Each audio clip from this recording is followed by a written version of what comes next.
Thank you.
Yeah.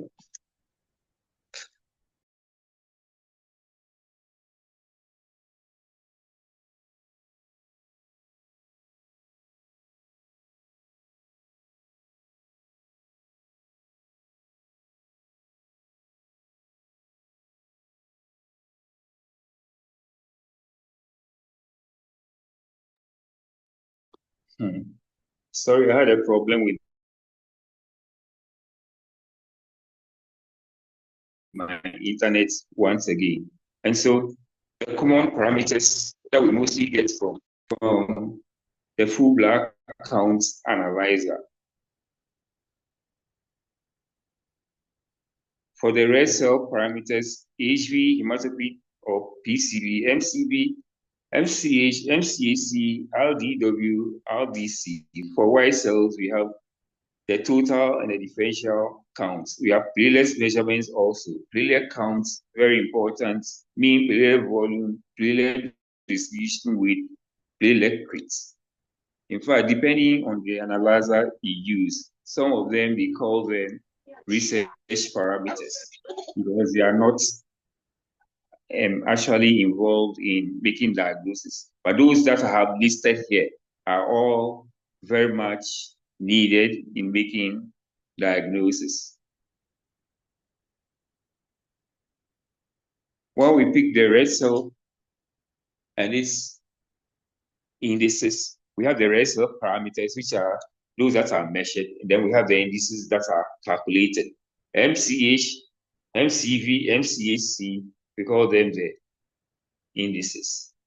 They are calculated or derived. We have been told by Dr. Degenu the last time he made a presentation. Some measurements that are made directly include the RDW. Hematocrits, MCH are all calculated.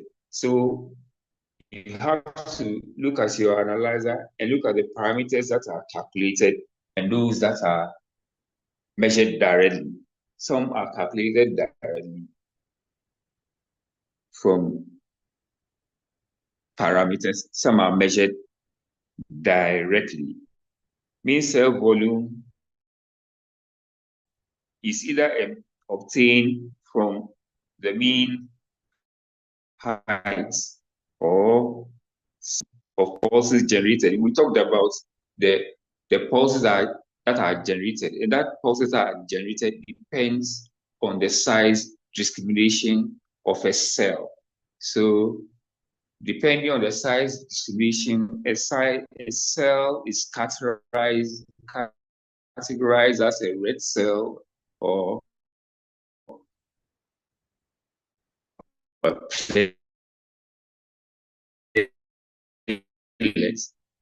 are counted in the same chamber in the analyzer. Red cell and another chamber because you need to lyse the red cells or white cells are counted.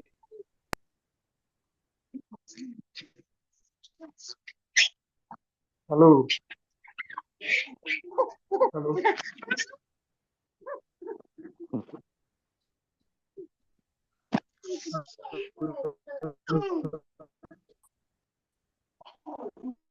Hello, the line isn't clear, please.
Most of the guys will be put together. So, I see.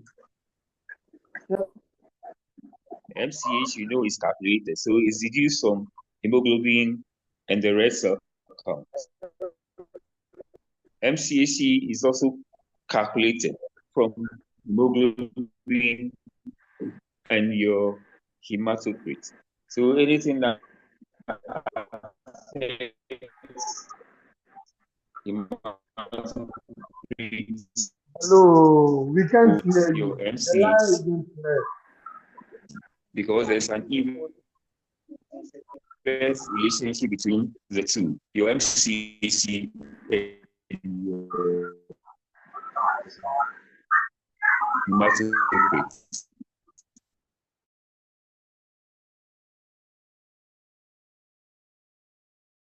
That that is why the cell size HC is affected, and also in microcytosis. Basically, all of these things, we want to be able to classify the anemias, and that's the purpose of understanding some of these things. Our business in hematology, whichever way we look at it, will be able to classify anemias, and a very simple way of classifying the anemias is to use the size of a red cell, that is the mean cell volume. If we make an attempt to classify anemias by etiology, it becomes very, very complicated. And so, please, there's a noise in the background. There's noise in the background, please. So, if we make an attempt to classify anemias by etiology, it becomes very complicated. So for the purposes of simplicity and so that we can evaluate blood films, we classify the anemias according to the MCV. And so that will give us microcytic anemias, normocytic anemias, or macrocytic anemias. And so for us, the MCV is critical, and we usually would accept 80 to 100 femtoliters in a setting. At least that is what we know. When you go to the books, they will say 76 to 96 femtoliters. But 80 to 100 femtoliters is what we use generally in Kolebu. We must take notice of the fact that MCV is rarely higher than 50 femtoliters or lower than 50 femtoliters.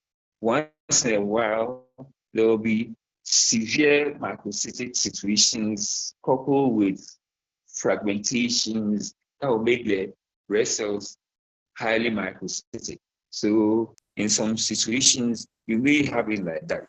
But in diseases, if you see, or in pathology, examining films and you want to assign pathology, you find out MCVs are look as your analyzer. Please take a second look, because there are situations where your MCV on full blood count can read 200, 250.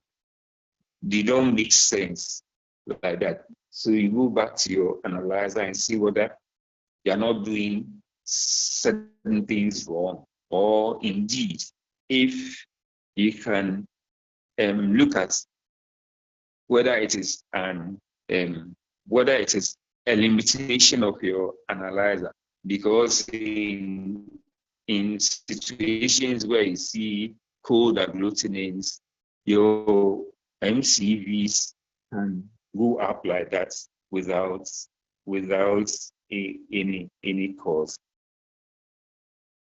We see macrocytosis in iron deficiency, in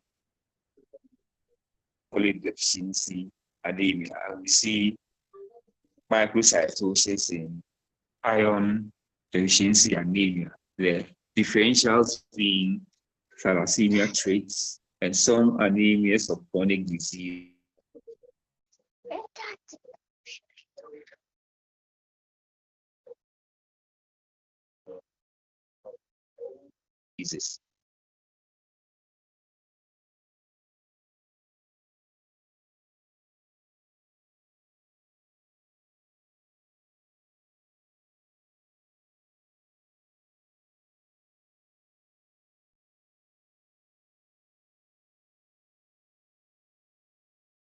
You see, MCAC is not why because of the fact that it depends, it may be increase or microcytic anemia, where you want to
my internet is still a problem, and I'm very sorry about that.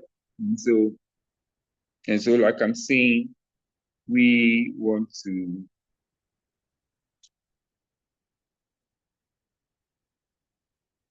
to say that NCAC will give us iron in index. That's what we tend to see, because we have noticed that in iron deficiency, it is always low.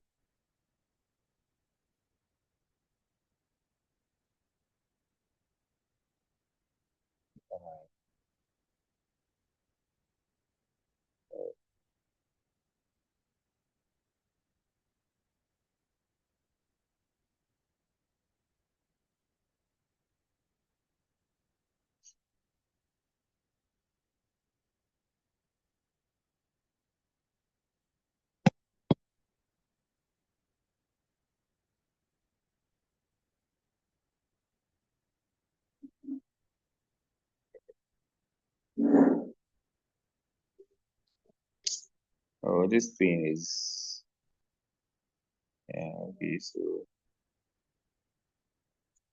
So let's continue. Red cell distribution weight tells us about how varied the red cell sizes are. In other words, variation in the size of the red cells. Variation of the size of the red cells becomes very, very, very crucial when you want to differentiate between some of the types of anemias. We statistically use coefficient of variation, or we use standard deviation to measure the variation of red cell size and isocytosis.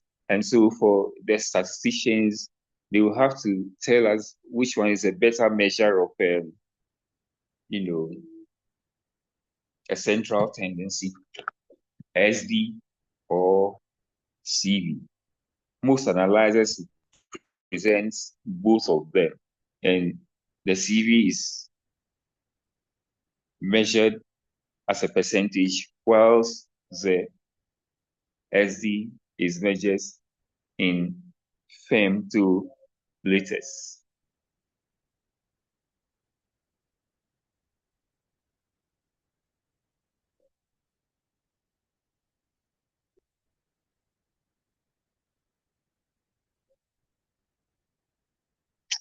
Oh my goodness.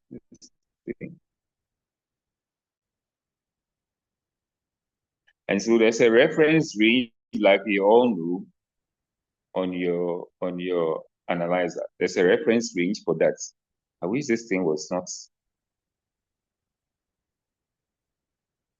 So like I said, RDW is very crucial when we want to differentiate between iron deficiencies and the thalassemia trait, because all of them will present as microcytic anemia. You know, low HV, low MCV, low MCH. And so RDW, when it is raised, we suggest iron deficiency. When it is normal or low, usually is low, then you think about the thalassemia increase in iron deficiency anemia. So that's one key thing we can use to separate iron deficiency from thalassemia traits on two black and results, because they both present as low HV and low mean cell volume. So a raised RDW suggests more of an iron thing compared to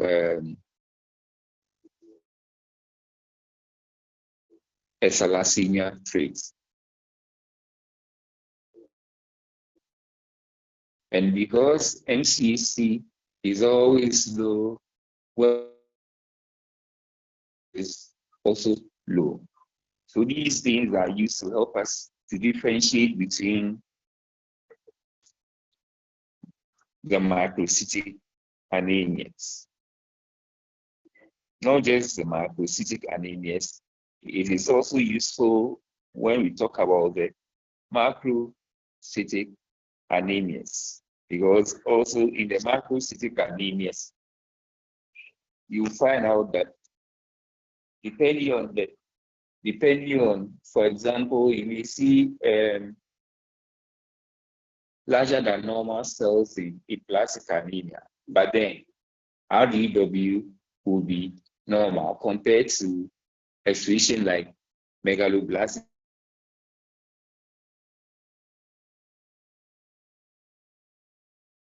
anemia, where you find RDW to be. And so quickly about the white cells, we all know about the white cells. We'll talk about the numbers and their differentials and their reference ranges. That will be very, very key for us in trying to differentiate the white cells. We should all by now be able to describe the different white cells that we see in normal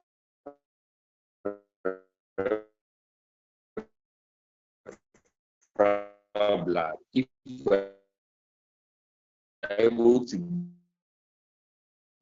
do that, if we are able to know and describe the normal one,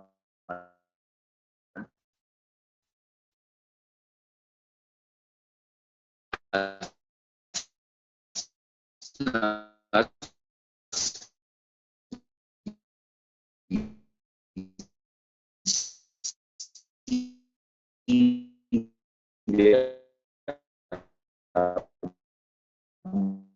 normal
I'm sorry again, it's my internet. It's so unstable. I don't know why. When I hadn't started, it was on because I joined very early. And now that it's time to make presentations, it's rather giving me problems. So quickly about platelet measurements so that we can have questions and do something else. About platelet measurements. Platelet measurements that we can see on our full blood count includes the total, the mean platelet volume, also very important. The platelet distribution with which we can liken to the red cell distribution with that gives us platelet anisocytosis because it is important also to know whether the platelets we are seeing is of different sizes. And platelet crates can also be hematocrites for red cells.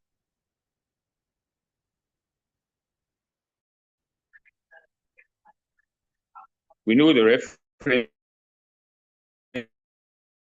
range for our platelet count.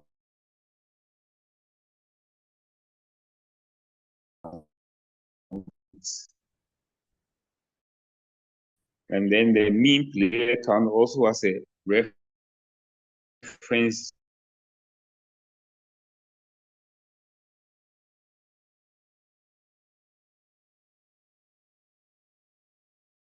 range, but on other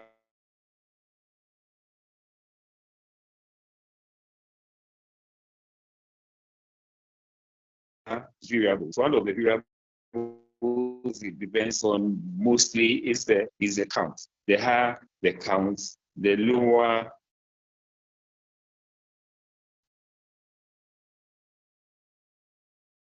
the value of the mean platelet volume. It is like this. In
And normal play level mean play room. Why? Because in ITP, everything at the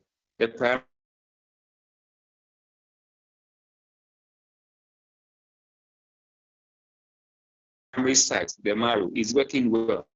The distraction only occurs in peripheral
Hello. Hello. Hello. Hi. Hello. The situation is not helping at all. The situation is not helping at all. Today they are very bad. Very, very, very, very bad. Very, very bad. I don't know I think whether Mr. Alote is using his phone to do the presentations or his computer. I don't know what is. I don't know what he's using, but even the mood of the presentation is something. Everything is bad. Everything is bad. So, Latif, It is actually frustrating. I tell In you, fact, I tell you, we are not honestly, enjoying it at all. at all, at all. Latif, The same thing. About half of the time was gone. Alhaji, Mr. Latif, you have to give us discount too. Hello. Yes. I'm saying that last week the same thing happened. About half of the time So, we didn't get any. so it's coming from his end. I think it's not a general issue. Probably his area has a challenge with network connectivity. So let's bear with him and then ask our questions. If we miss anything, let's draw his attention so that he can fill us in. We didn't hear anything. So I'm not sure you asked The anything. whole lecture was not smooth. We didn't even hear much. So how do you even ask a question when you've not enjoyed the whole thing?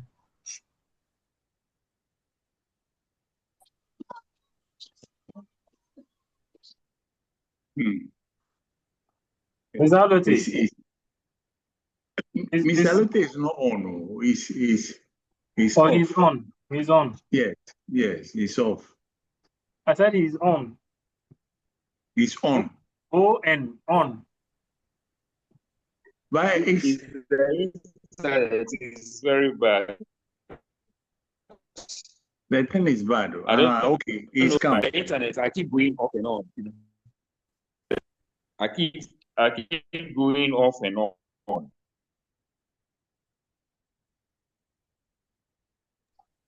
My boss. Hey, Charlie.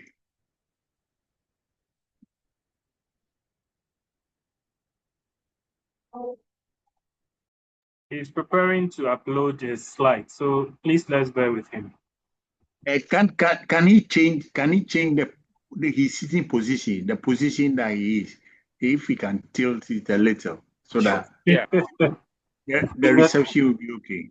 Dr. Degenu, Yes. maybe we have to put him on a tree. Where he is, we have to put him on a tree. Oh, I live Okay. on the storage building. Oh, then we have to get another floor for you. 2 floors up. So I don't need a tree. It's just that I live in a village. Oh, sorry about that. That's why. I'm my boss, in a my boss. village, but on the storage building though. Miss Alote, Yes. Miss Alote, please can you shift your position?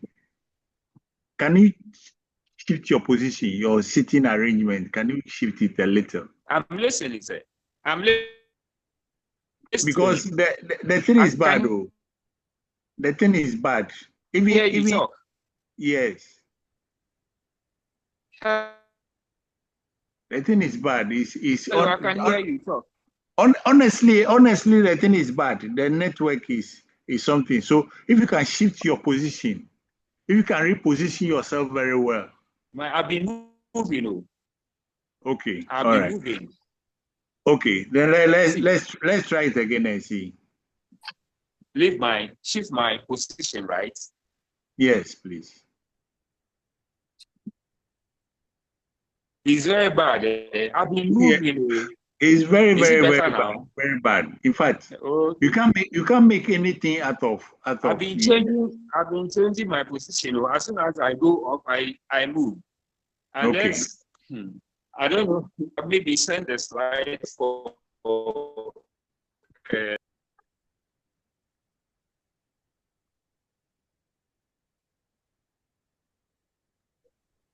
Please, if there is a next lecture, let the next person come. Now this one, I'm not sure we can continue with this. Let the next person come. So the time is wasting. We beg you. CV the concept.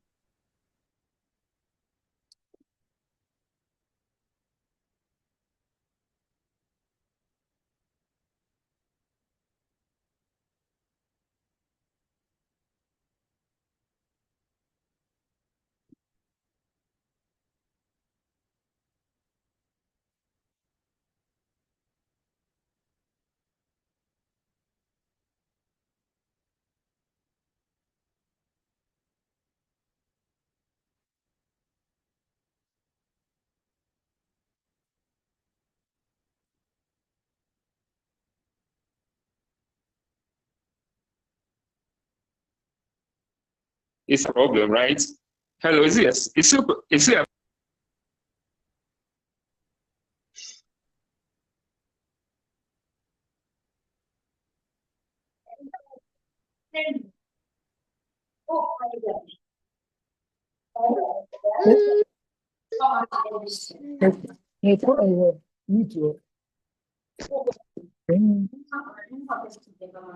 Mutana.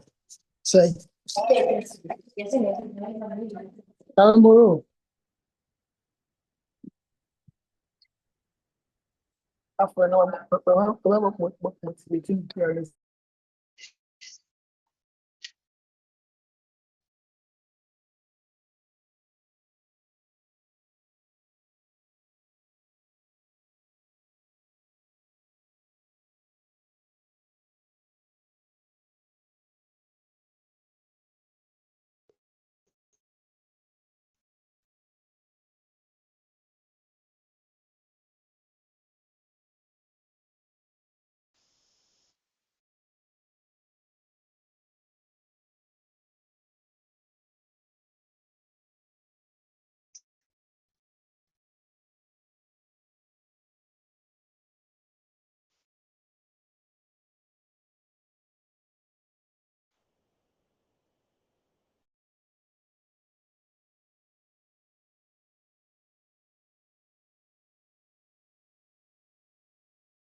I think Miss Alute has left too. I think he's left the platform. So I don't know. Hello. Hello. Hi, Doc.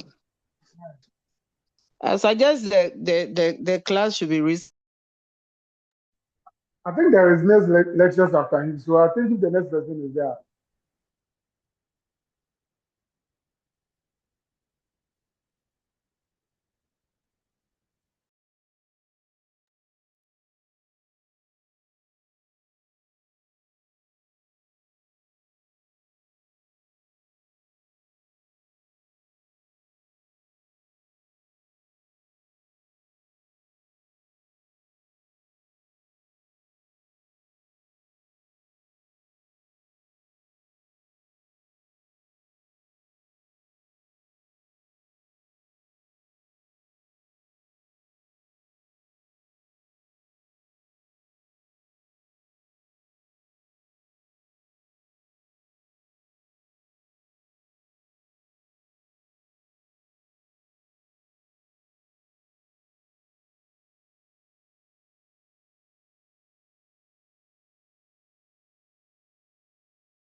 Hello. Hello. Hi. Can you all see my screen? Yes, please. Yes, we can see that. Can you see it clearly? Yes, please. Okay. Yes, please. So I think in the same vein, but just some slight difference in the presentation or the presentation mode. So just as we did for last week, we did automation in hematology. So we want to see how best we can incorporate some of those ideas that we had from last week's presentation in today's. So bear with me that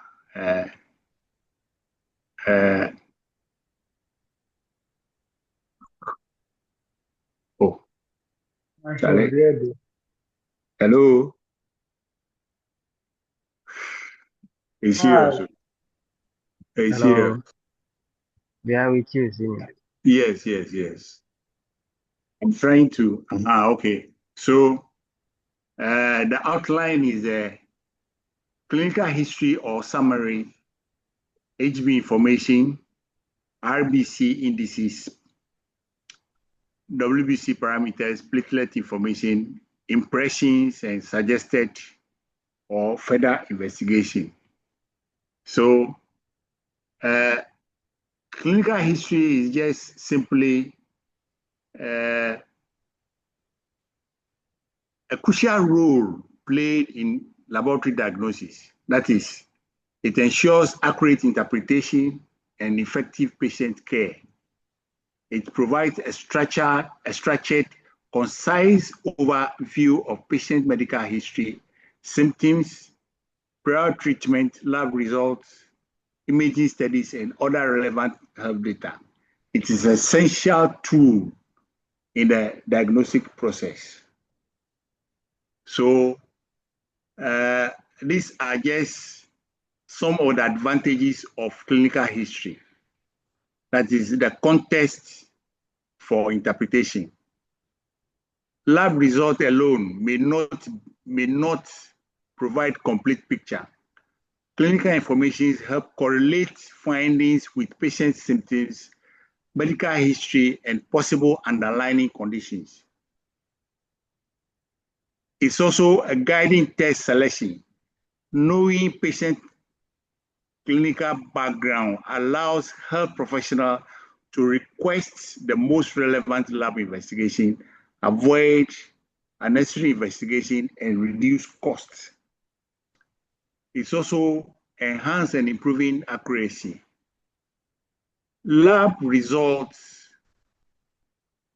can be ambiguous or influenced by factors like medication, lifestyle, pre-existing condition. Well-documented clinical history help reduce misinterpretation. Clinical summary help reduce errors and prevent misdiagnosis. So facilitating is also facilitate communication. When multiple healthcare providers are involved, clinical summary help seamless information sharing, improving collaboration and patient outcome, ensuring that specialists and primary care providers have a comprehensive view of the patient health.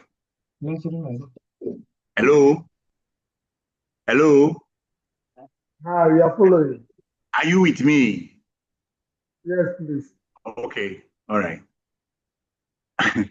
So supporting personalized treatment.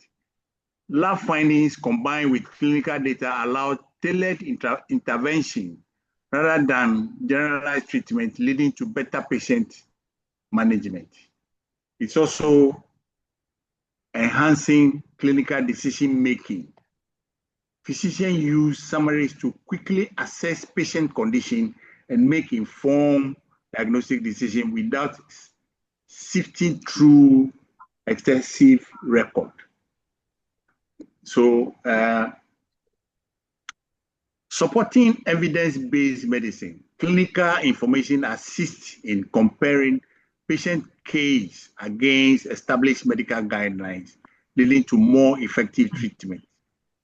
Efficiency in emergency situation. In critical scenarios, having a well-structured summary can help expedite urgent care by enabling rapid diagnosis and appropriate intervention. So that is a way of when you have a test request, the first thing you look out for is the clinical summary or clinical information that is provided by the clinician. Hello? Hello? 7 weeks. Hello? Then 1 Hello? week. Hi, we are following. Yeah. Okay. So we are now on HB information. All this information are provided by your analyzer. So all we are doing is we want to reinforce what you see on the printed report. And that is it. So hemoglobin are iron-rich protein in the red blood cells that is involved in gaseous exchange. It has two primary functions. It transports oxygen from lungs to the tissue throughout the body.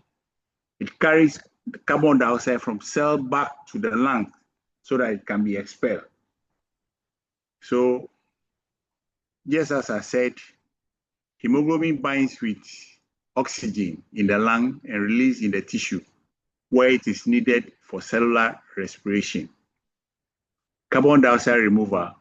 It also helps in transporting carbon dioxide, that is a waste product, from tissues back to the lung. And then it plays a very significant role, that is, it combines to maintain body pH by binding hemoglobin, hydrogen ion. It combines to maintain blood pH by binding hydrogen ions. So red cells. Red cells, also known as erythrocytes, are body oxygen couriers. Shape and size. Mature red cells are small, round, biconcave, which increase its surface area for gaseous exchange. It measures about 6 to 8 micrometers in diameter. Its composition. Its cytoplasm is rich in hemoglobin, iron-containing protein that binds oxygen and gives blood its red color. lifespan is about 120 days. So no nucleus in the RBCs. Most organelles are allowing for more room of hemoglobin and flexible to pass through tiny capillaries. Its membrane is highly elastic, enabling it to squeeze through the narrow blood vessels without rupturing. So what are the sizes? What are the sizes of the red cells? So we describe the sizes as nomocytic, microcytic, and macrocytic. In nomocytic, in healthy individual, hemoglobin concentration range from 12 to 18 grams per deciliter of blood. And then microcytic can indicate anemia, leading to fatigue, weakness, shortness of breath. Macrocytic may be seen in conditions like polycythemia vera, chronic lung diseases. So variants. Abnormal hemoglobin type, that is sickle cell hemoglobin, can cause serious health issues.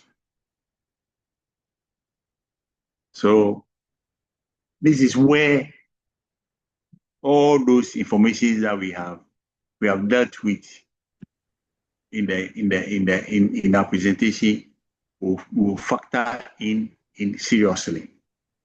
So rare cell indices, they are key laboratory measurements that provide information about the size of the cell, hemoglobin content of the RBCs, help in classification, and assist in diagnosis of different types of anemia.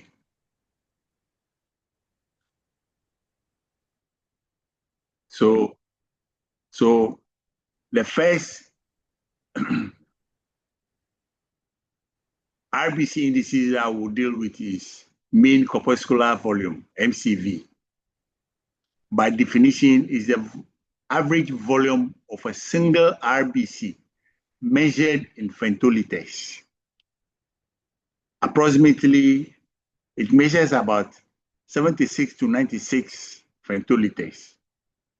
Clinical significance. So when it's less than 76, it's classified as microcytosis, often associated with iron deficiency, anemia, or thalassemia. I think Mr. Alote also mentioned it. And then when it's high, it's macrocytosis, seen in B12 or folate deficiency, liver disease, and hypothyroidism.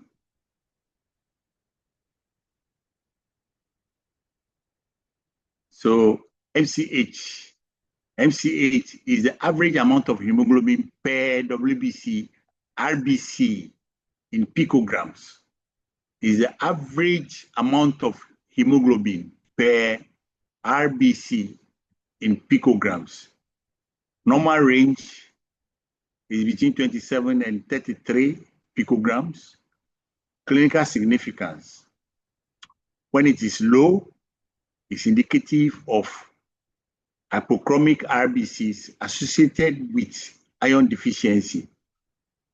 And when it is high, that is hyperchromic RBC, commonly seen in macrocytic. Please be taking care of the words. So we have micro, and then we have macro. So MCH is hyperchromic RBC. High MCH.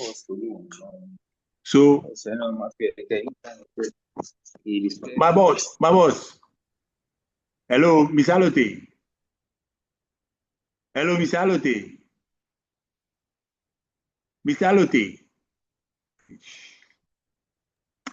So, hello. I said go ahead. He has muted. Okay, all right. Okay, thank you. So high MCH is indicative of hyperchromic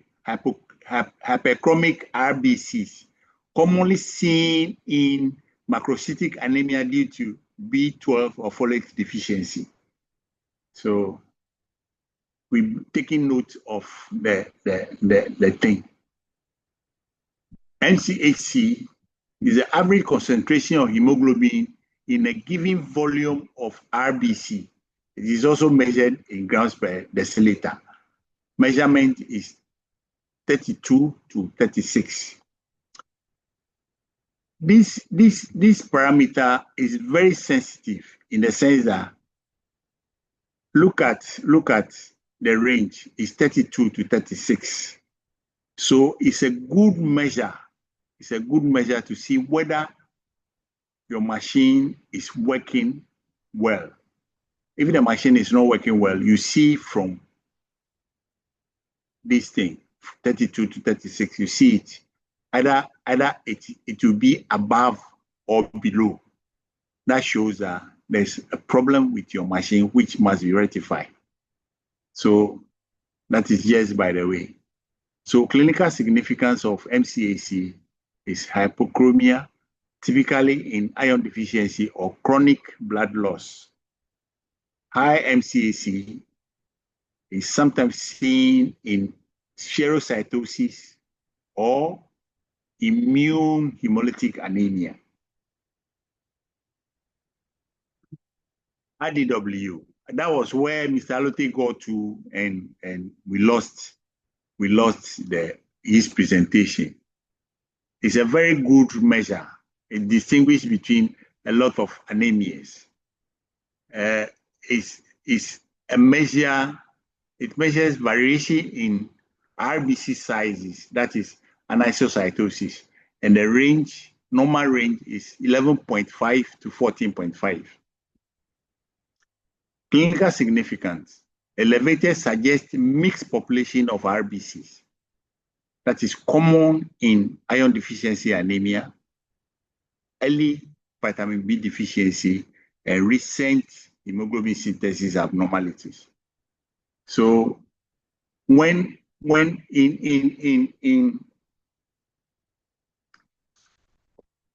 it plays a very significant part in distinguishing between iron deficiency and thalassemia, in the sense that in thalassemia, there's uniform microcytosis. So therefore, this range is normal, is within the normal range. But in iron deficiency, where there's variation in the sizes of the red cell, so this one, it almost above the upper limit. So you can use this one. This one is very, very important in distinguishing between iron deficiency and thalassemia. I repeat, it is very useful in the differentiation between iron deficiency and thalassemia. In thalassemia, it's within normal, it's within the normal range. But in iron deficiency, it's above, it's well above the range. So it is commonly used in iron deficiency anemia, early vitamin B deficiency, in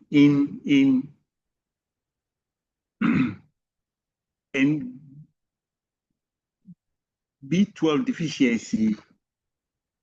It's also give the range is also above, is above the upper limit. But in either non-megaloblastic anemia is within the range. So it can also be used in differentiation between iron B12 deficiency or megaloblastic anemia and non-megaloblastic anemia.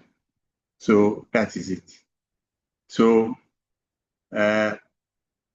classification of anemia.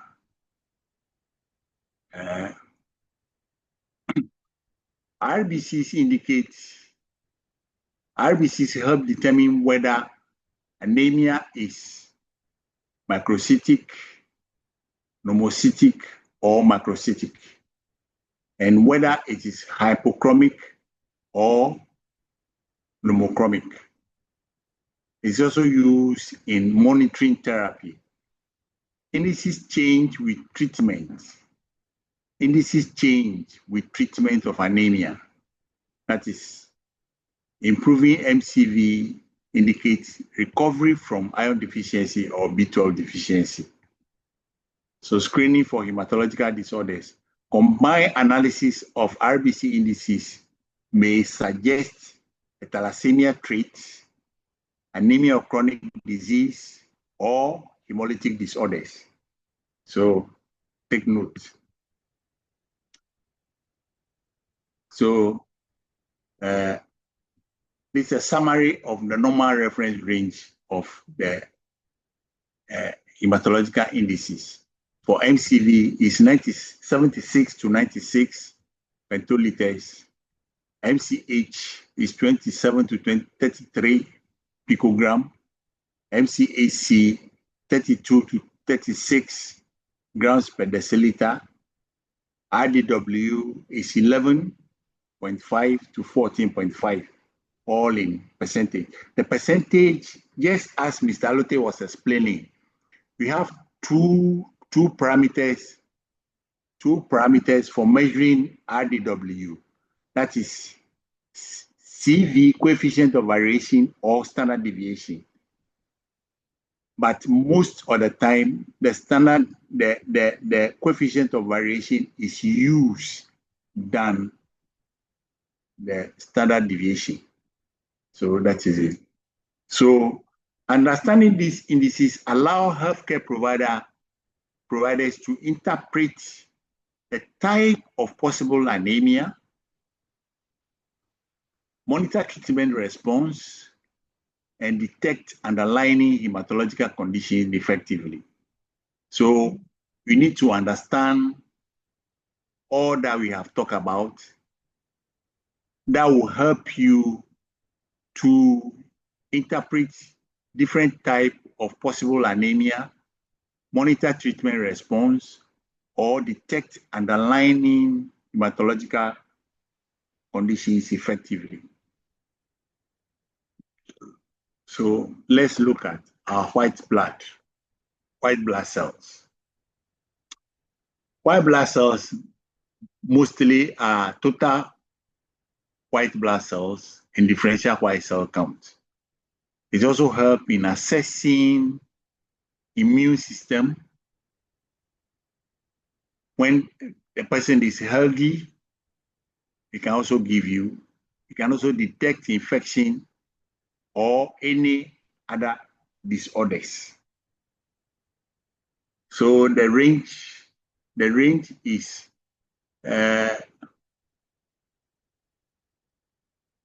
4.5 to 11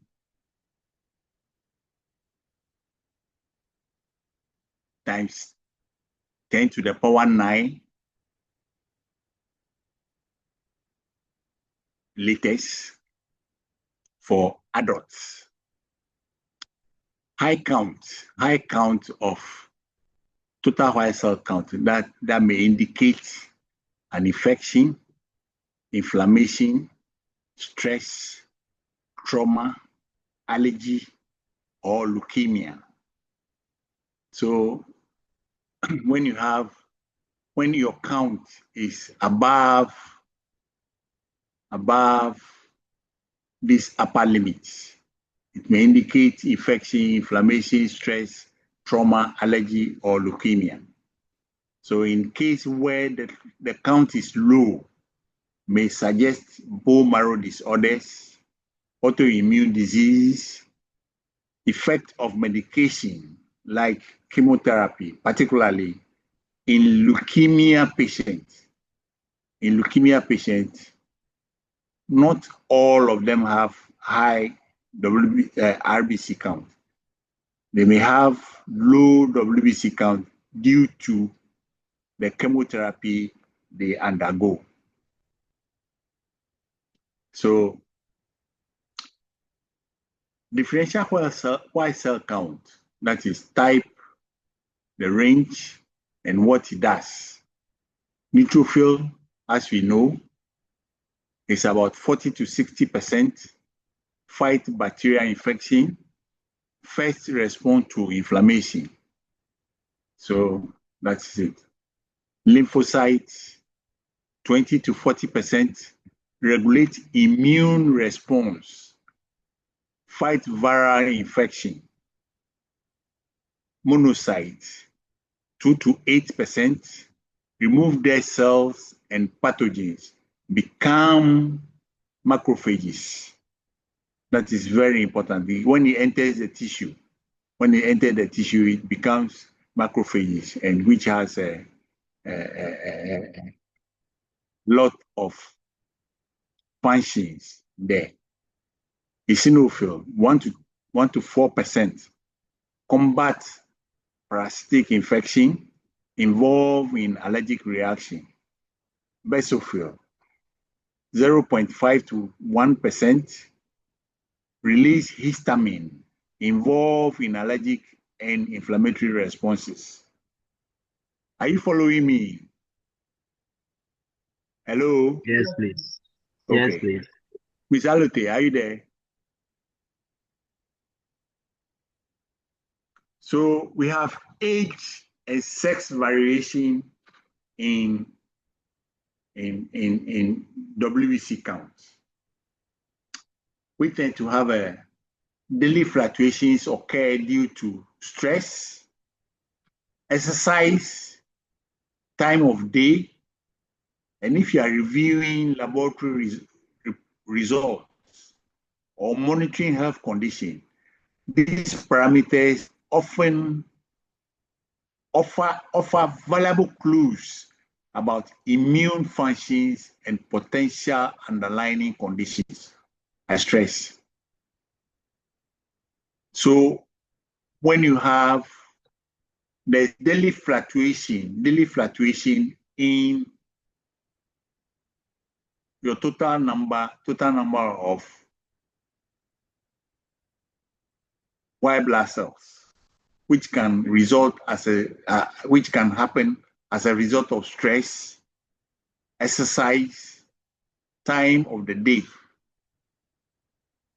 Then if you are reviewing laboratory results or monitoring health conditions, these parameters offer valuable clues about the immune functions and potential underlying conditions. So what are platelets? Platelets are fragments from bone marrow, particularly megakaryocytes. So the structure, they lack nucleus, appear small, disc-shaped bodies in the bloodstream. Function. If the primary role of platelets is to prevent bleeding by clamping together at the site of the blood vessel injury to form clots. They activate and release chemical signals.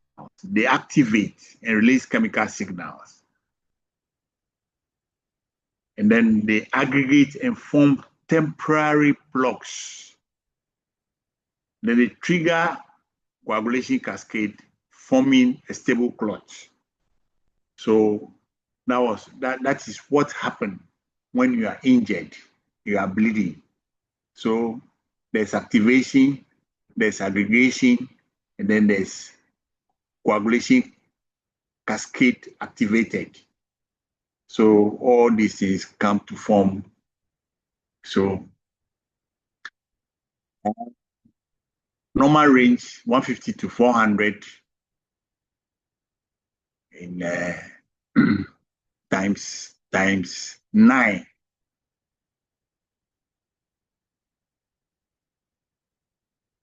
Times 9. So low count can lead to excessive bleeding, causes include immune disease, infection, medication, or bone marrow disorders. Then high count may increase risks of abnormal clotting. Causes include inflammation, iron deficiency, bone marrow conditions. So low count simply include symptoms include easy bruising, prolonged bleeding. High count may cause blood clot or stroke.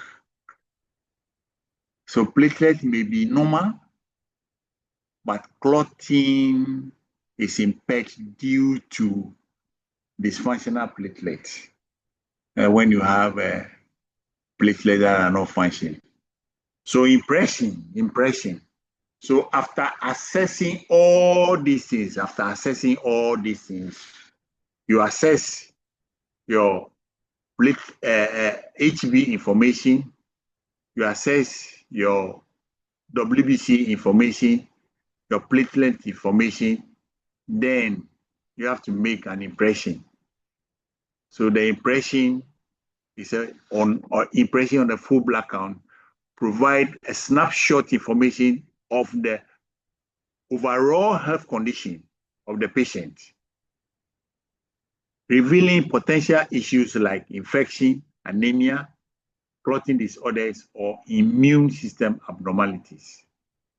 So full blood count can reveal a lot, but it often raises follow-up questions that requires additional tests to clarify the cause of any abnormality. These follow-up tests are chosen based on the clinical context, the symptoms, and the history. So we look at the history from the very beginning and the advantages of clinical history, how important it is in diagnosis. So further tests based on RBC findings. So when your HB is low or RBC or hematocrit, that is indicative of anemia. So recommended follow-up tests that you do is to look at your iron profile, your B12 and folate deficiency, reticulocyte count, hemoglobin, electrophoresis, if hemoglobinopathy is suspected. Then high hemoglobin or RBCs. That is, you are dealing with polycythemia or to some extent dehydration. So erythropoietin level is also measured. JAK2 mutation test is also done. Oxygen saturation and sleep study. So that is it. And then when you have high WBC count, that is infection, inflammation, or leukemia, then you'll be looking at blood culture. If infection is suspected, peripheral blood smear, that is for you to look at the morphology of the cell to see whether it is leukemia or infection or inflammation. So that would differentiate what you are looking at. Bone marrow aspirate, if leukemia is suspected. Then another important thing is CRP. CRP, that is C-reactive protein, ESR, that is your inflammatory markers to help. So low WBC count, that is bone marrow suppression of viral infection. So you may be looking at viral serology, that is HIV, hepatitis, or EBV, capsid virus. Bone marrow biopsy is also helpful. Autoimmune screen is also helpful in determining the cause of your low WBC. So high neutrophil is also indicative of bacterial infection, stress response, which blood culture can help you differentiate between what is happening. Imaging, if localized infection is suspected. High lymphocytes may also be indicative of viral infection, chronic lymphocytic leukemia. Then you'll be looking at your viral PCR that will differentiate between EBV, MCV, and flow cytometry. High eosinophil count, allergy or parasitic infection. So you may be looking at stool for your ova or parasites, allergic testing, and chest imaging. That is if eosinophilic lung disease is suspected. So you do all that. Low platelet, let's come to platelet. Low platelet, risk, breathing risk, that is bone marrow issue, can be suspected.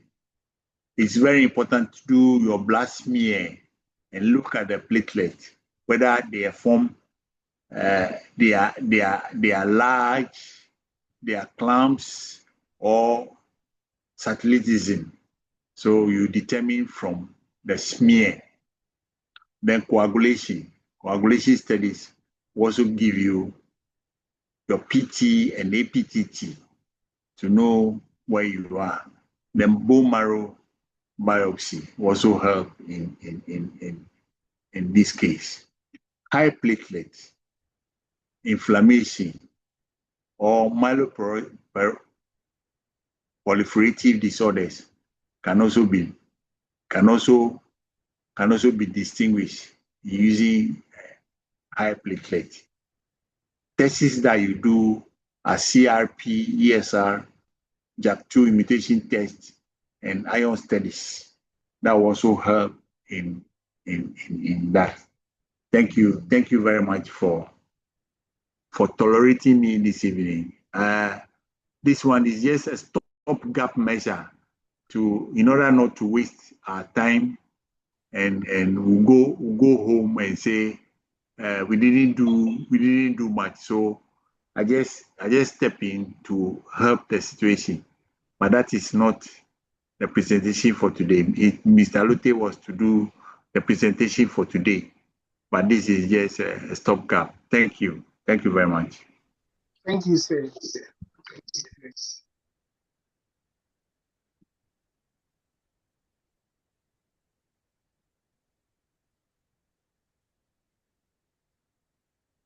So, any question? Hello? Hello? Hi. Hello? Yes. Hello, yes, we can hear you. Question, please. Oh, okay. I have a question. Can I please take the floor? Yes. All right. Thank you very much. Yes. So, my concern has to do with MCH and then MCHC. Yeah. First and foremost, in your presentation, I've noticed that you refer to low MCH as, high MCH as hypochromic. Either high or low, you refer to it as hypochromic cells and then hyperchromic cells. Yes. And then you refer to low and high MCHC as Yeah. hypochromia and then hyperchromia. I want Yes. to understand the terminology. When do you say hyperchromic cells? When do you say hyperchromia? I want to understand those terminology. Honestly, MCHC. Hello, Mr. Aluti has entered. Hello. Hello.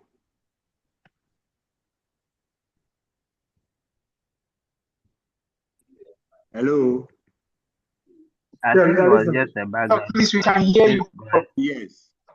Yeah.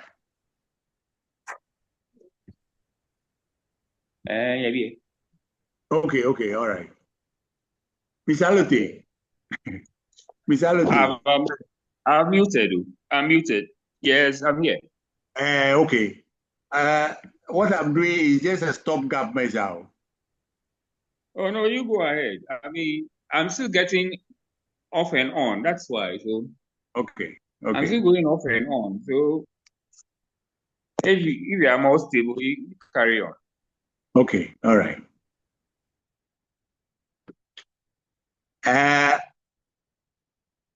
You want to know the difference between MCH and MCHC. Is that not it?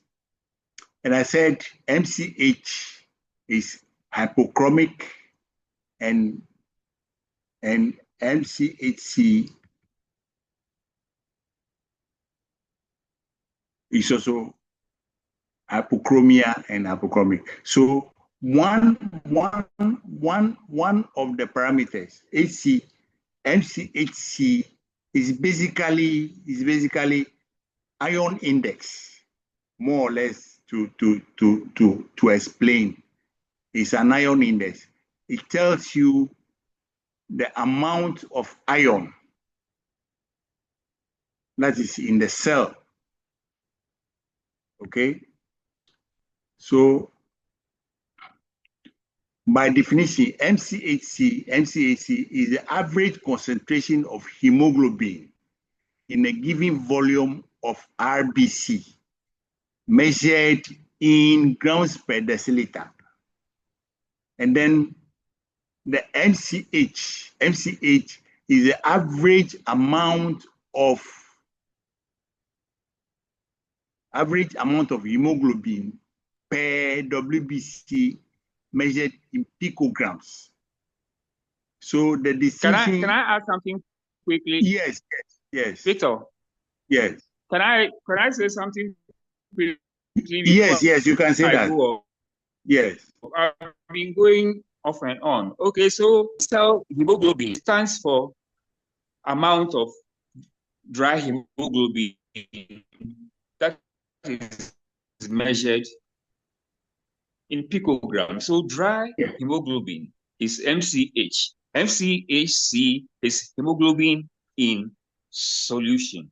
And if you had my this thing earlier, which wasn't very good at all, which was so bad, I tried to make a distinction between the use of MCH and MCHC. And I spoke to the fact that MCH means cell hemoglobin plus MCV means cell volume is used to classify the anemias as microcytic hypochromic or microcytic normochromic or normocytic. Yes, MCHC becomes more or less a differentiating factor when you talk about the microcytic anemias. So it tends more to be used as an ion index because it is in solution. Yes. It is in solution. We can't say it gives color to the red cells. The one that is measured dry, MCH, is one that is responsible for the color of the red cells. MCHC is not used again also because of the fact that it depends on the size of the cell. MCHC, when you look at small cells, which are spherical, they tend to be raised. When you look at large cells that are oval, in case of the megaloblastic anemia, the macrocytic anemias, they tend also to be raised. And so when we want to classify the anemias, essentially we use the size of the cell MCV and MCH, amount of dry hemoglobin that is measured in grams. Okay, Yes, small yes. grams, so picograms. So please continue. That's exactly that. Exactly that. Okay. Hello. Okay, so please continue. All right. Yes. Thank Prosper. you very much. Prosper. Yes. Yes. Are you hello. clear with that? Yes. Yes. Yes. Please. Okay. It's very All clear, right. and I'm very Okay. grateful. Please, Thank a you. follow-up question on that. Yes. Yes. So, a low MCH or MCV with a normal hemoglobin, should it be a cause for concern? The question again. My question has to do with the fact that in certain instances you have a normal hemoglobin, or in other words, hemoglobin being within the normal reference range with a low MCH.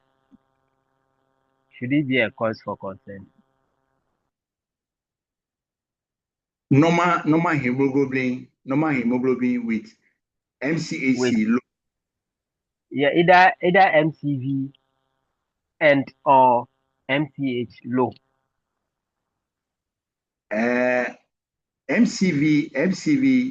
MCV classify anemia into three morphologically. That is microcytic, pneumocytic, and macrocytic. So if it's low, then that is micro. Okay? If it's low, it's micro. And then if MCHC is low, that is pointing to hypochromia. So in effect, your HB is normal. HB cannot be normal.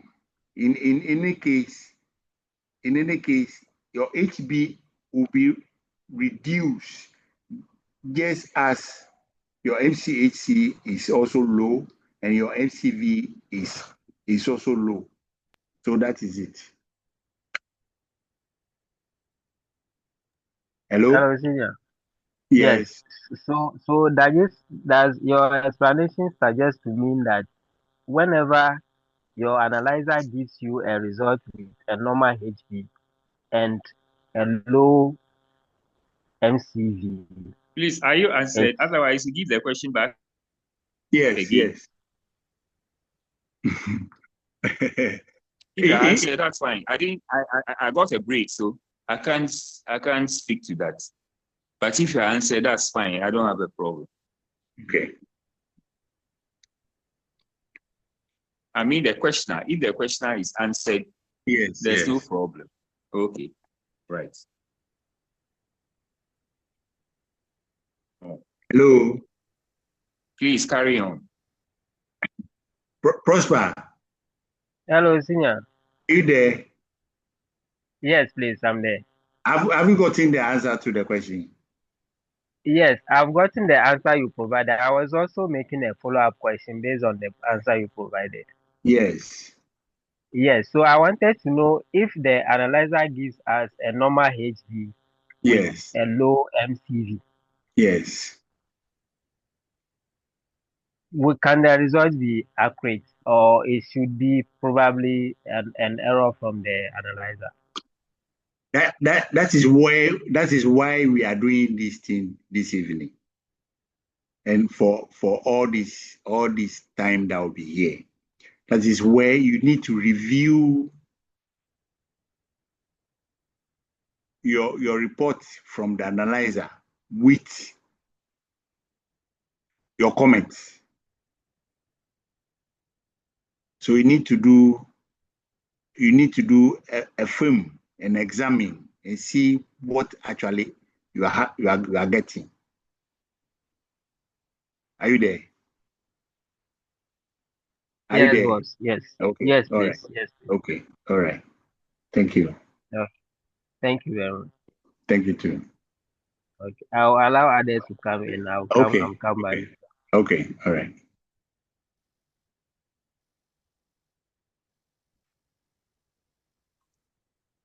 Mr. Adams. Please, what was the question? Low HV, normal HV, low MCV, and what? There was a third one. I didn't hear.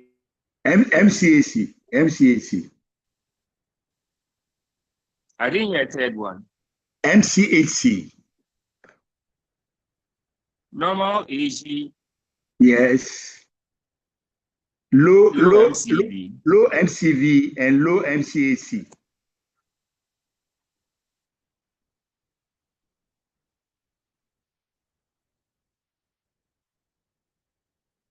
Hello. Mr. Adams. Yes. Mr. Adams. You raised your hand for long. Yes, yes. So I wanted to find out if we actually have something like hyperchromic cells. We have, but it is not a term that is commonly used. We have, but it's not a term that is commonly used. So it's actually in quotation marks because you Yes. see that when the size of the MCV has changed, okay, like in microspherocytes and in macrocytes. So we tend not to use it loosely like that. I mean, so it is like in quotation marks because you don't find a central pallor in the red cells. So they appear to have been covered with hemoglobin. Hemoglobin is the one that gives colors to the red cells. And in a normal red cell, 1/3 of the diameter is pale, is pallor. But in microspherocytes or in spherocytes and in macrocytes, you don't see that. So apparently they seem to be hyperchromic.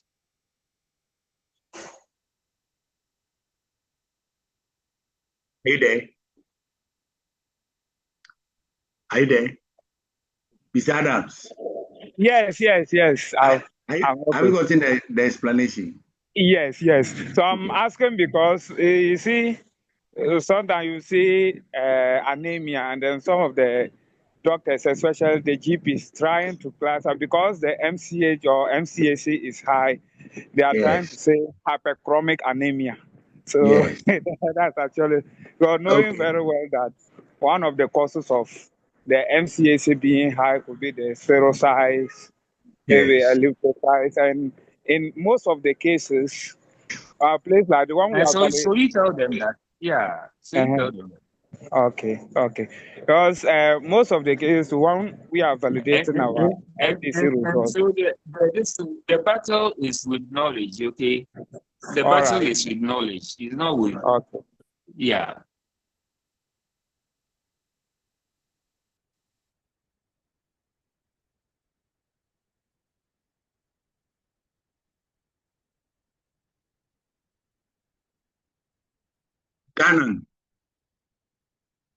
Dr. Annan.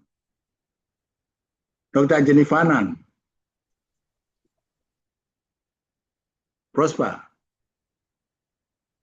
you raise your hand again. Yes, please. Yes, come. Yes. So I want to know when leukemia is suspected. Yes. So what will inform our decision to either request for either flow cytometry or bone marrow aspirate or cytogenetic test, or we have to request for all of them at a go, or we should have an indication to which specific one we should recommend for further testing. Okay. Mr. Aluti, are you there? Mr. Aluti. Come again. Let him come again. Please come again. Hello, sir. Yes. So I wanted to find out when we suspect leukemia and we are to recommend for further testing.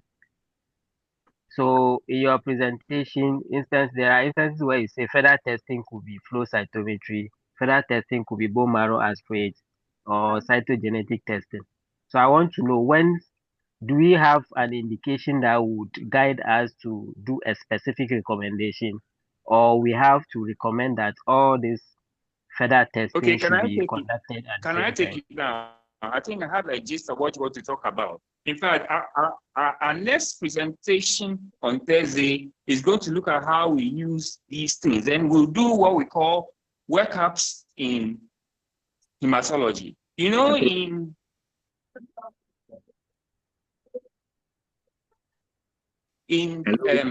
laboratory or physical, there are tests that are general and tests that are specific.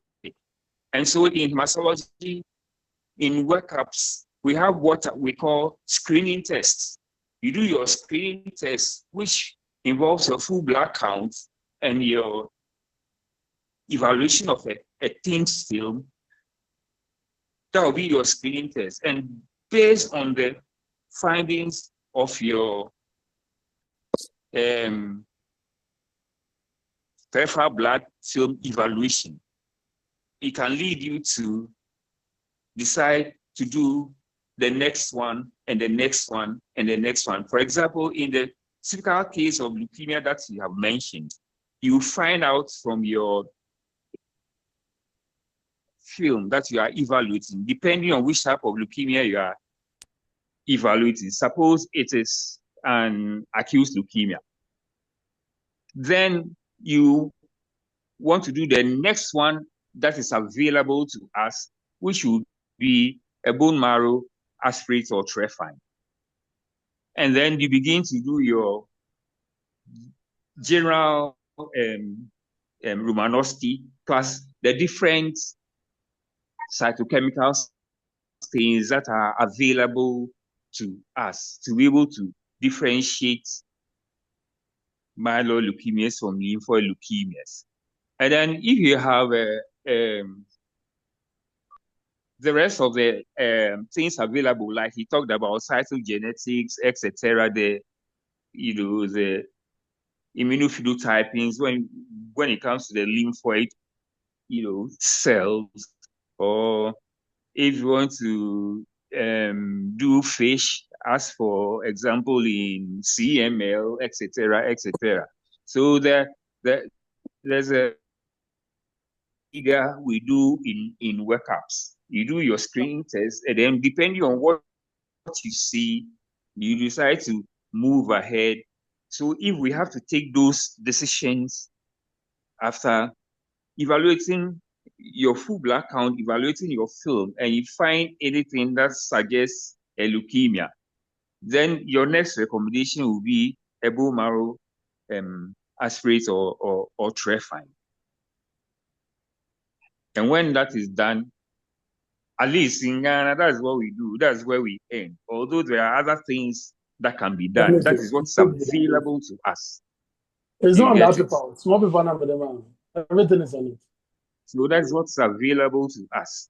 And so we begin with full blood count and evaluating the film, depending on what we see. In fact, upon evaluation of your film, if you suspect a coagulopathy, you see it on the film. There will be information to make you suspect it. Exactly. A coagulopathy or suspect all these things will be there. So depending on the particular thing you see on morphology, and so morphology and your full blood count become your screening test. Of course, you find out that clinical information and the rest of them will play a part.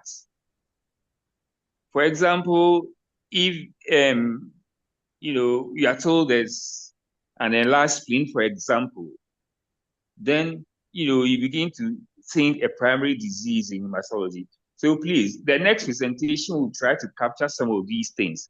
So it's a good question you have asked, though, but this is what I can say for now.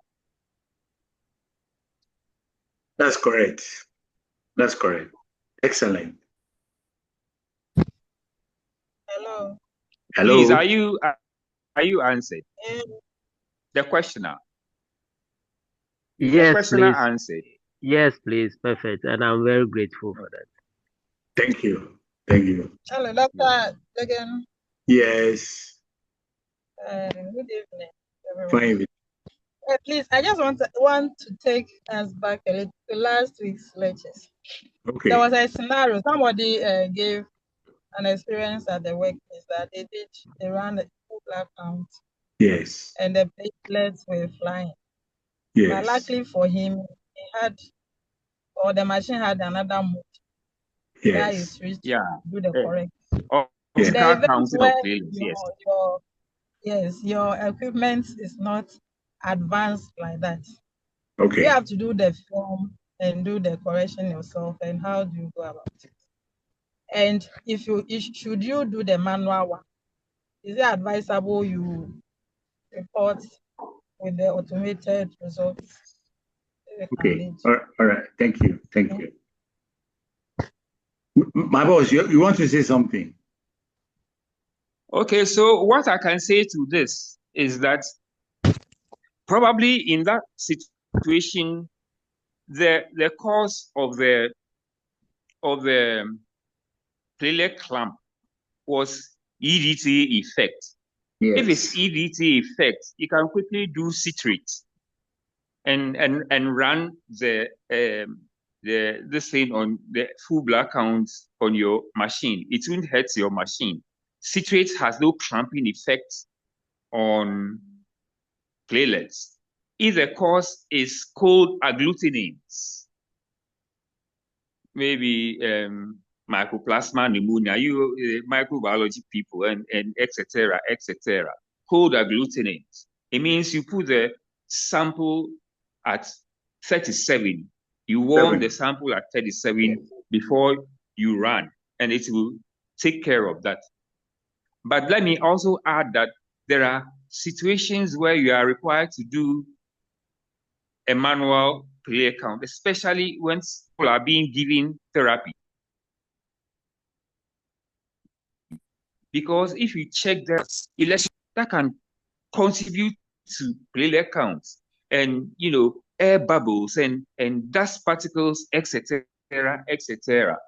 So it behoves on us to be able to recognize these things and be able to say that we can do a manual platelet count if we don't have an advanced analyzer that can also do platelet O, that's optical counting of platelets. And so when we come across some of the limitations of the analyzer, unfortunately, I couldn't talk about these things. They were supposed to be in my presentation somewhere, but my slides will be shared. And so you come across some of these things.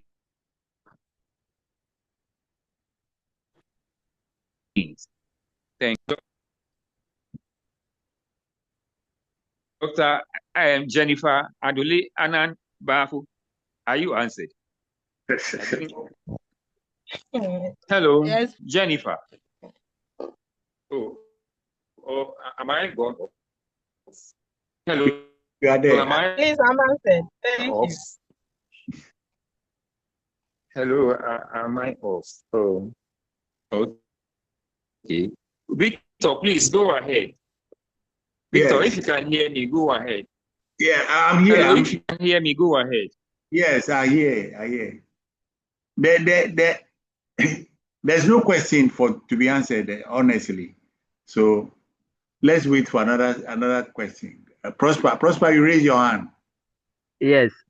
My question goes to Mr. Alote. In his presentation, when he was talking about platelets, I saw on the slides ITP, and it is referred to as immune thrombocytopenic purpura. Yes. I think I also know ITP to be idiopathic thrombocytopenic purpura. So I want to know whether they are the same or they are not the same. My boss.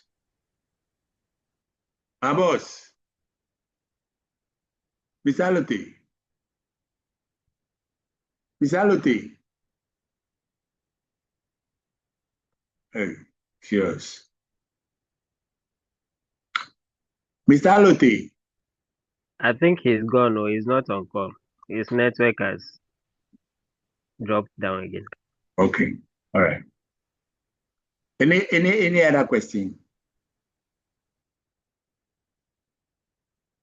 Any other question? Senior, you can take that one if you have the answer.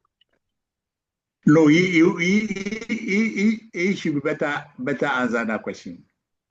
Oh, okay, thank you. Because it was in his presentation, so it's better for him to deal with it as it is.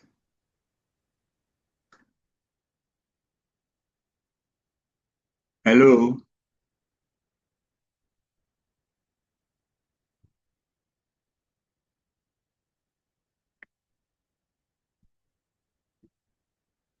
I went to, but I'm back. Yeah, okay. There was a question for you. Let it come. There was a question for you.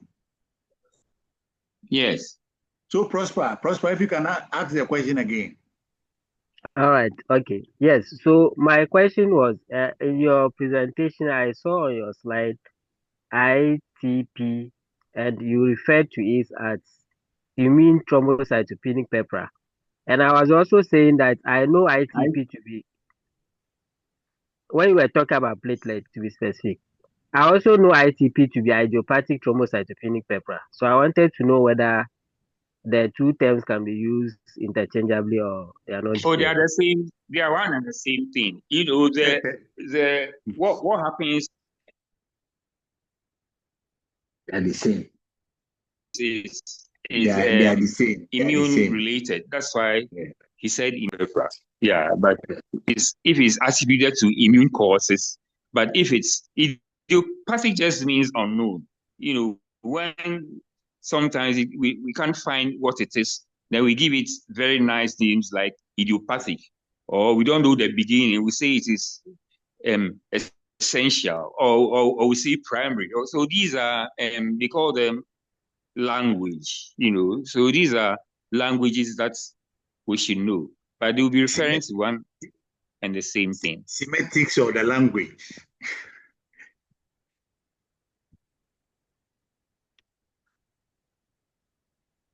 Prosper. Hello, Prosper. boss. Yes. Hello, boss. Are you answered? Yes. Okay. I'm okay. Just that my confusion was that if it is immune, then it is known. When you are coming for these lectures, bring all your confusion along. Yes. So that you ask all the questions so that you be cleared in your mind when you go. That's fine. That's okay.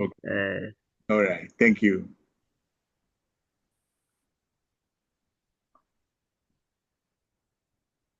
We are waiting. Hello.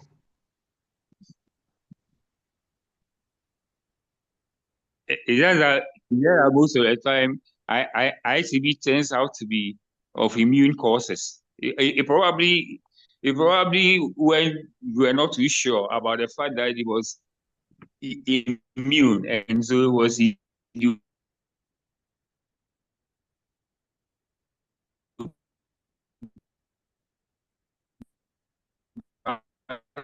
Kwabena Edu, no question. Kwabena Edu, no question. No, because my network was bad, so most of the. Hello. Okay. Okay. All right. You have yes, my network. Okay. Your network is bad. A primary things that we can't really know there. So some of these things, it's not just me. Hello. Emmanuel Ade, any question? No question. I'm okay. Okay. All right. What about Emmanuel Notte? Yes, Doc. I'm here. Question? Any question? No question, but a contribution, please. Okay, bring it. In the RDW, yes, it was mentioned that it can also be used to identify thalassemia from IDA. Yes. And I want to bring in focus that we can also use the Mensa index, which can also give indication of the two. Okay. That's huge MCV over the RBCs. Okay. Greater than 10 and less than 10 can also give indication of both. Okay. That's what I wanted to contribute. Okay, that's great. That's great. That's wonderful. We are sharing knowledge, We are sharing knowledge. So if you know something that is not mentioned here, don't keep it to yourself. Bring it out so that we all share it.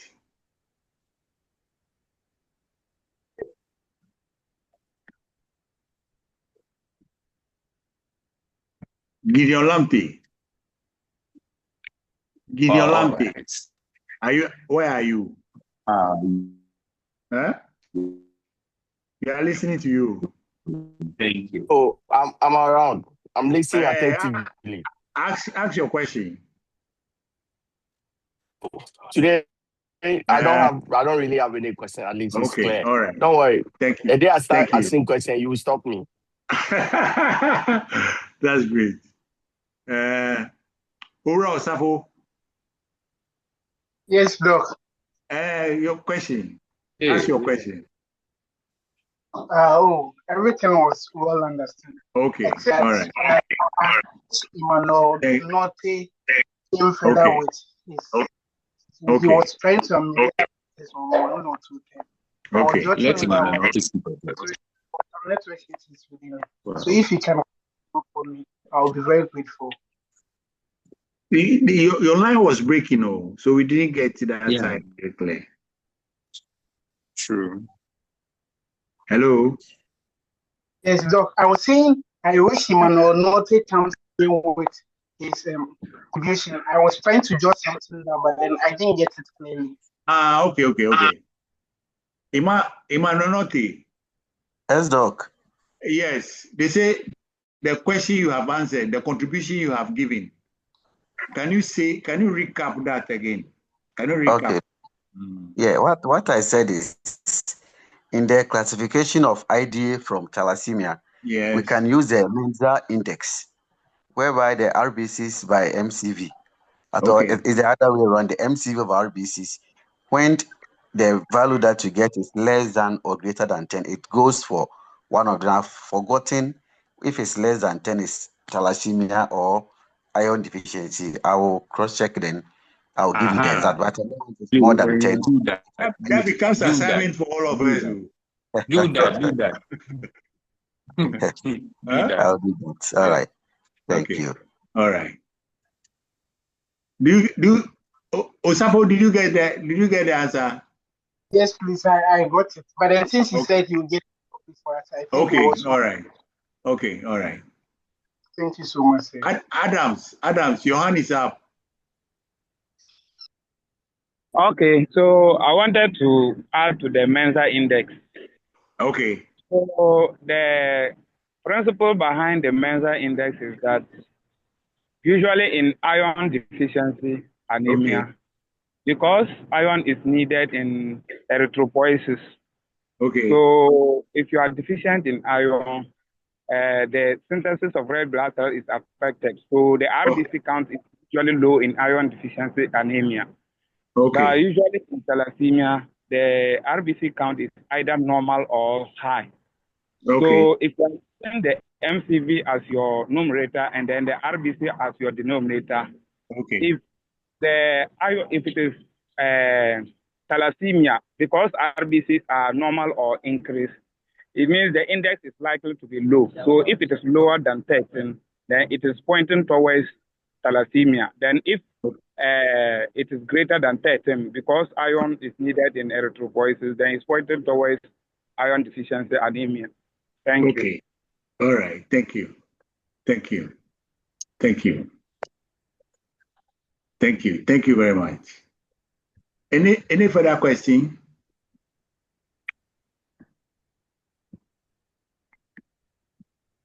Any further question?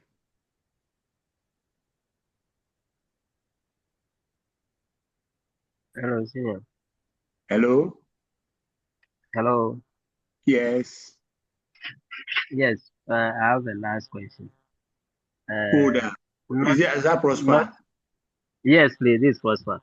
Okay, all right. Yes. So my question, it has to do with quality control in Okay, hematology. okay, So most often, especially I use Sysmex analyzer. okay, So I want to also get a clue from colleagues what they do in their various labs. When the commercial IQC is exhausted, what measures can we put in place as in-house controls to make sure that we keep the machine running and still get accurate results? let me attempt answering that question. 6 months, when they bring their commercial control, they tell you you use it for 7 times or at most 12 times. That's what they usually say.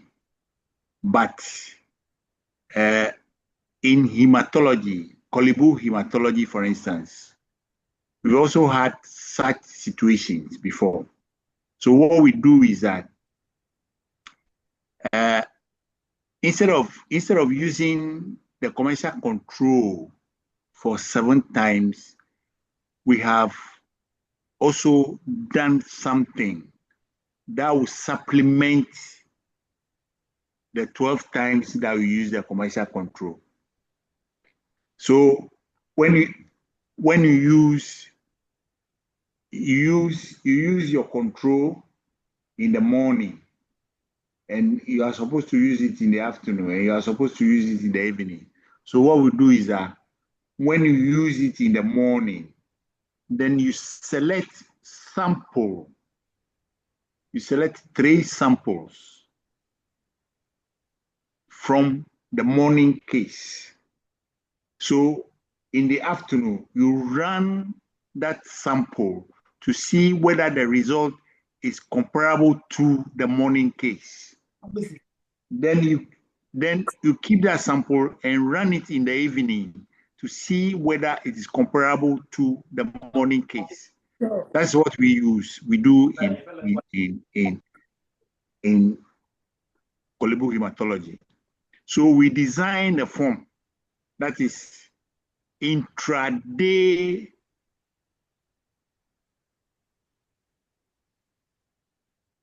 is IDCT, intraday comparability testing. Okay, so you can use the same sample. You can use the same sample the following day to see whether what you are getting are comparable to the previous ones that you did. So that was what we use. So if you can also design a form, that will be it. So we designed a form in such that the selected sample is given 0. It's given a notification of 0. Then 1, 2, 3.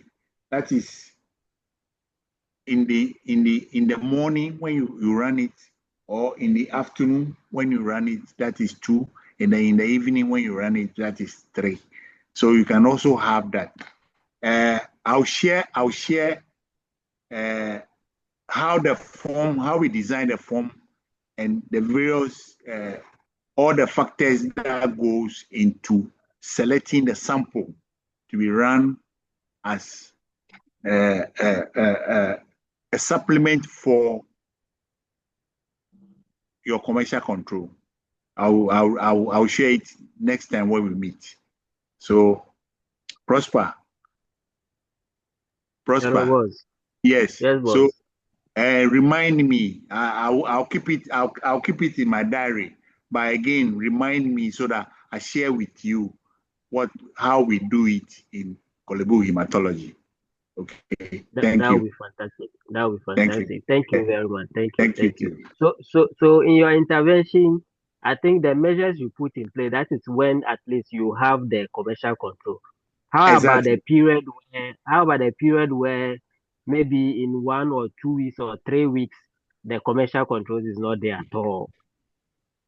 What do you do in that case? The thing is that when you run your cases, when you have the commercial control, you run your cases and you are sure that your machine is working, you can keep any of the samples that you have run already to be running as your control. Do you get what I mean? Yes, I get that aspect. Just that the storage for whole blood, for full blood count after 7 days, it tend not to be appropriate. Yes, for exactly. So you need to be changing it very often. Okay. And be mindful of the storage. Because you know what changes can occur when you store. Yes. And so you have to avoid that.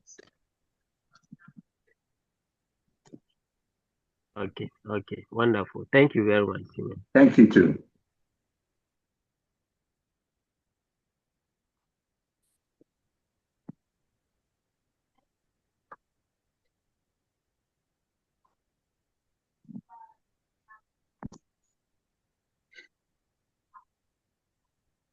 We're 12, we're 14, that started the presentation, but it's left with 12. It's left with 12. By the time has gone. two have vacated. So by the time has gone, so they are feeling sleepy. Yes.